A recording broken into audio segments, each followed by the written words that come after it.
Secunderabad railway platform మీద ఛాయ్ అమ్ముకుంటున్నాక ఆ స్థాయి నుంచి ఈ స్థాయి వరకు వచ్చి నీ ప్రభుత్వాన్ని కూల్చి కాల్చి పండబెట్టి తొక్కిన ఈ తీన్మార్ మల్లన్నను నువ్వు ఈసారి ఎదుర్కోలేవు. ఎందుకంటే ఇక్కడ ఉన్నది ఈ కాంగ్రెస్ పార్టీ ప్రభుత్వం ఉన్నది.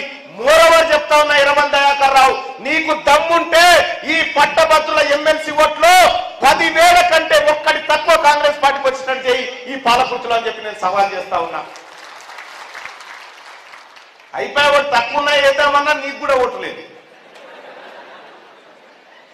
సోదరి మల్లారా, తీన్మార్ మల్లన్న నరేంద్ర మోడీ గారు 2 కోట్ల ఉద్యోగాలు ఇస్తా అని చెప్పిండు. ఏడాదికి 2 కోట్ల ఉద్యోగాలు ఇవ్వకపోగా ఉన్న ఉద్యోగాలు కంపెనీలన్నీ ప్రైవేట్ పరం చేసి ప్రభుత్వ ఉద్యోగాలకు కోత పెట్టిండు.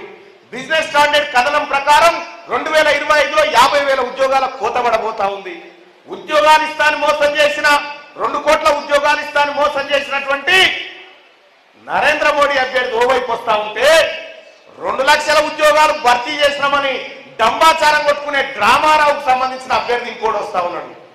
నేను ఏ హామీ ఇయ్యలే అక్క, నా బిడ్డలాగా ఏ బిడ్డ బాధపడొద్దని 200 మంది చిన్నపిల్లలకు ఆపరేషన్లు చేయించినాక మీ అందరి సహకారంతో చేయించిన ఈ బిడ్డ ఇదే ఉమ్మడి వరంగల్ జిల్లా నుంచి ఒక బిడ్డ యాదవుల బిడ్డ నా దగ్గరకు వచ్చింది.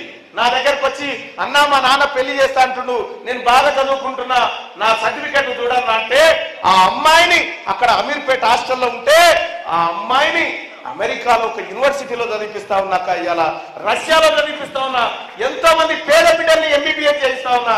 గిది కదా తీన్మార్ మల్లన్న ప్రొఫైల్, గిది కదా. ఇవి చెప్పి నేను ఓట్లు అడుగుతా ఉన్నా.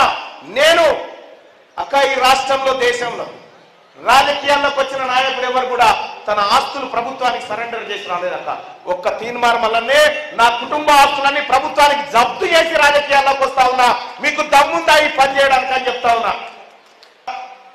కాంగ్రెస్ పార్టీ ఈ పేద ప్రజల కోసం, ఈ పట్టభద్రుల కోసం, ఈ ఉద్యోగస్తుల కోసం, ఈ నిరుద్యోగుల కోసం, ఈ ప్రైవేట్ కాలేజీల యాజమాన్యాల కోసం, వారికి రావాల్సినటువంటి పెండింగ్ బకాయిల కోసం ఏ హామీలైతే ఇచ్చిందో ఆ హామీలను అమలు చేయించే బాధ్యత నాది అని చెప్పి తెలియజేస్తా ఉన్నా సోదరులారా.